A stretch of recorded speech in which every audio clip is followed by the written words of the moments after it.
Hey everybody, this is a first video and likely a series of videos that we'll continue to post to try to help you maybe troubleshoot some issues that you have throughout this whole distance learning process. This video today is a very, very simple refresher video on Google Classroom Basics, really intended to just help you choose the right type of post for the right type of situation for your students.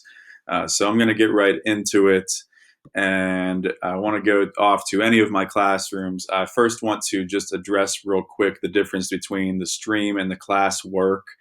You've got four different options up here, but I'm going to leave people and grades out of it for now. We're just going to do stream and class work.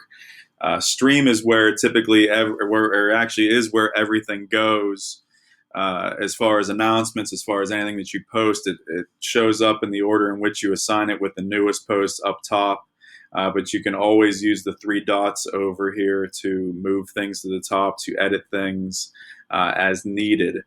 But other than that, the stream, really the other usefulness for it is that it is where you will just send an announcement out to students. You can add several classes here if you have the same announcement going out to several classes, and you can add attachments from your Google Drive, from link, from file down here.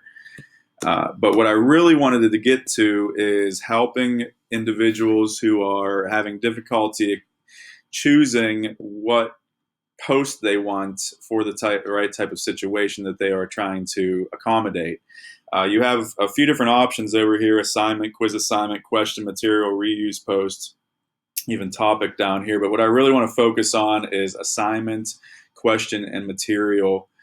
And just give you the rundown of the differences between the two so that you can make a mindful decision as to which one is correct for your certain situation that you are assigning work out. To begin, I have a lot of teachers ask me a lot of times how they can protect their work from being edited, being changed by students when they assign something out. To do this, always use material. You will select that option, you will give it a title. You will give it some instruction or some description if you need to. You can select multiple classes over here. You can select it by topic if you want to organize it, and then you can go ahead and add your material. Anything that you add either from your Google Drive, obviously is a link from a website. It's just going to go off to that site. From a file from your hard drive. It's all going to be read only, view only for the kids. They will not be able to change your work, but they will be able to download it, to print it. So they do have some functionality on their side as well, but they will not be able to change it. Okay.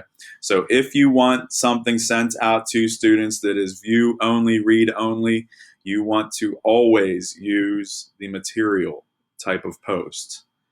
And then you just come over here. You can save it for later. You can schedule it, or you can just go ahead and post it out.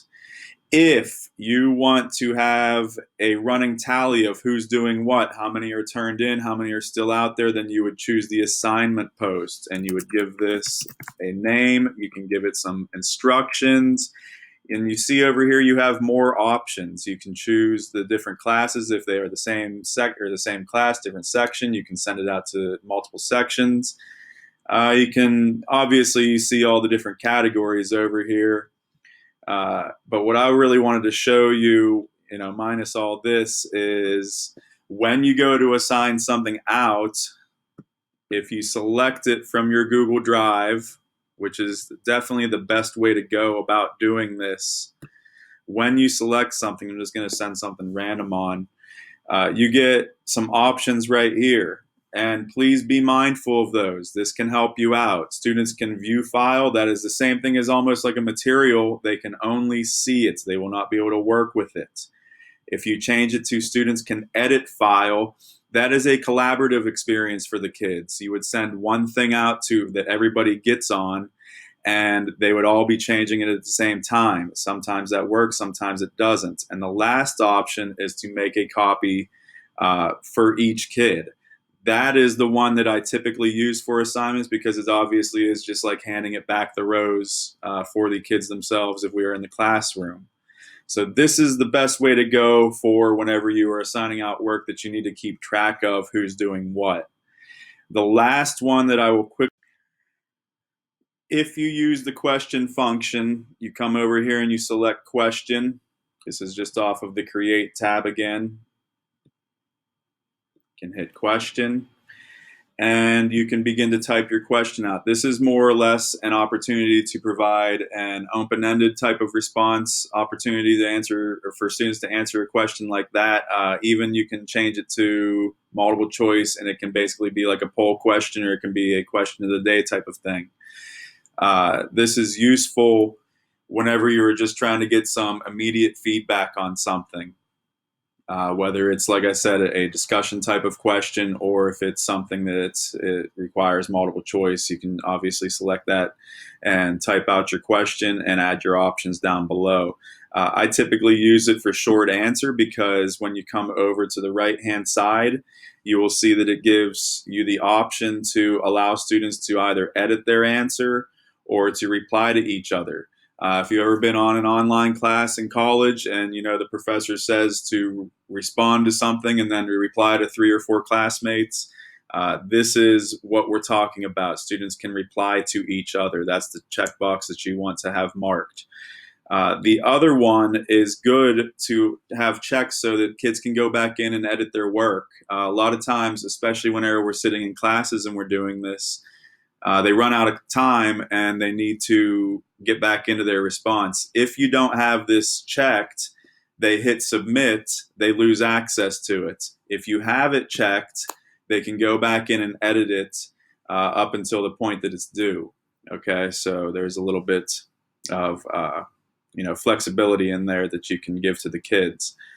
And obviously over here you still have the ability to send it out to multiple classes, to put categories or point value on it or whatever, due date, all that stuff. So this one here, again, it's more or less for instantaneous type of feedback for something that is open-ended, something like that, discussion question worthy, things like that. Now I just want to show everybody, I'm going to send this out either on the email for this video, or probably I'm going to link it down in the description of the video as well, just to give you access. And please use it. It is just a simple table that will let you kind of decide which post is correct for you, which one is best for your situation. And it could just be something that makes your life a little bit easier in these times, so that you're not sending out things in a wrong manner and then have to correct things when kids get a hold of you and let you know that, because they will. And then you can just get it right the first time. So that's it for this beginner video on the different posts for Classroom, the different ones that you can use, and hopefully you can correct, or you can choose the right one correctly after watching this. Please get a hold of me if you have any questions. Email me, call me, text me, whatever. I will always answer as quickly as I can. Thank you very much, and I'll see you guys soon.